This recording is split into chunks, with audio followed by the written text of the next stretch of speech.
Welcome to மண்ணை மசாலா. இப்போ நம்ம பார்க்க போகிறது மாங்காய் தொக்கு. இந்த மாங்காய் தொக்கு வந்து பழைய சாதத்துக்கு, தயிர் சாதத்துக்கு, சாம்பார் சாதத்துக்கு எல்லாம் தொட்டுக்கலாம், நல்லாயிருக்கும். தேவையான பொருட்கள்: பெரிய சைஸ் ஒட்டு மாங்காய், அதுக்கு 30 மிளகாய் எடுத்து வச்சுருக்கேன். இது காரம் கொஞ்சம் கம்மியாக இருக்கும், அதனால் 30 மிளகாய் எடுத்து வச்சுருக்கேன். 2 டீஸ்பூன் கடுகு எடுத்து வச்சுருக்கிறேன். தாளிக்கிறதுக்கு 3 மிளகாய் எடுத்து வச்சுருக்கேன். 1 டீஸ்பூன் வெந்தயம் எடுத்து வச்சுருக்கேன். தேவையான உப்பு எடுத்து வச்சுருக்கேன். ஒரு சின்ன துண்டு பெருங்காயம் எடுத்து வச்சுருக்கேன். ஒரு சின்ன கட்டி வெல்லம் எடுத்து வச்சுருக்கேன். நல்லெண்ணெய் எடுத்து வச்சுருக்கேன். நல்லெண்ணெயில் செஞ்சால் தான் நல்லாயிருக்கும் இந்த ஊறுகாய். மாங்காய் மேத்தோலை செத்திட்டு கேரட் துருவியால் இது மாதிரி துருவி வச்சுக்கோங்க. வாங்க ஊறுகாய் எப்படி செய்வோம்னு பார்ப்போம். இப்போ எண்ணெய் சட்டி காஞ்சிருச்சு. எண்ணெய் ஊற்றாமல் வெறும் சட்டியில் வறுத்துப்போம். இந்த வெந்தயத்தை போட்டுப்போம். சூடாயிடுச்சு.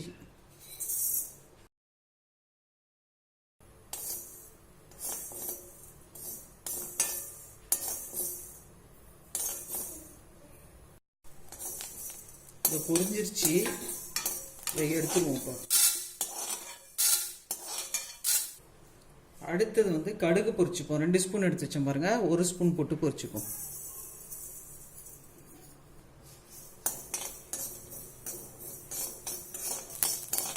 கடுகும் பொரிஞ்சிருச்சு, எடுத்துப்போம்.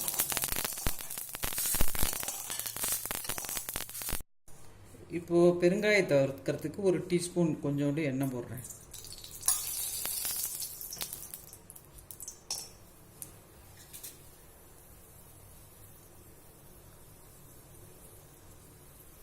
இப்போ பெருங்காயம் பொரிஞ்சிருச்சு. பெருங்காயத்தை எடுத்துப்போம். மிளகாய் எடுத்து வச்சுருந்தா பாருங்க, அதையும் வறுத்துப்போம்.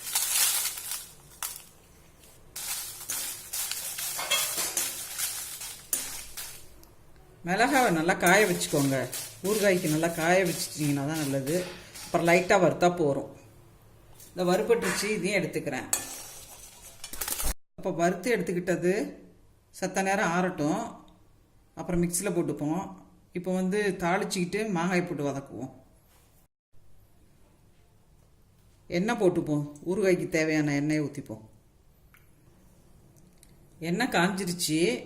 இந்த கடுகும் இந்த மிளகாயை 3 மிளகாய் எடுத்து வச்சுருந்தா பாருங்கள், அதையும் போட்டுப்போம். கடுகு பொரிஞ்சிருச்சு. அதில் இந்த மாங்காயை போட்டுப்போம்.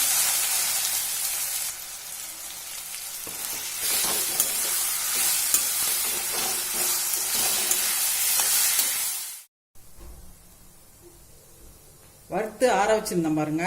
அதோட தேவையான அளவு உப்பையும் போட்டு, கல் உப்பு தான் எடுத்துக்கணும் ஊறுகாய்க்கெல்லாம். தூள் உப்பு போட்டிங்கன்னா நல்லா இருக்காது. இதே மாதிரி நுணுக்கி வச்சுக்கோங்க, போட்டுக்கலாம் வேண்டியதுதான்.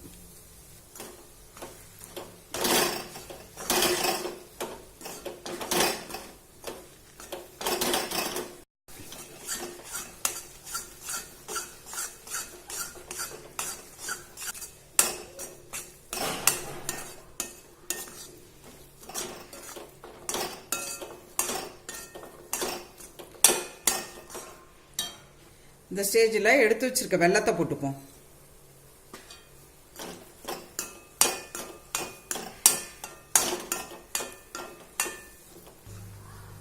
ஊறுகாய் ரெடி ஆயிடுச்சு. இந்த பாருங்க, அல்வா மாதிரி சுருண்டு வருது. எண்ணெயை கக்கிக்கிட்டு இதான் பதம். நிப்பாட்டிடுவோம். இதை ஆறினோன்னே பாட்டில் போட்டு ஃப்ரிட்ஜில் வச்சுக்கோங்க, வீணாக போகாது. இந்த வீடியோ பிடிச்சிருந்தா லைக் பண்ணுங்கள், ஷேர் பண்ணுங்கள், கமெண்ட் பண்ணுங்கள், மறக்காமல் சப்ஸ்கிரைப் பண்ணுங்கள். தேங்க்யூ.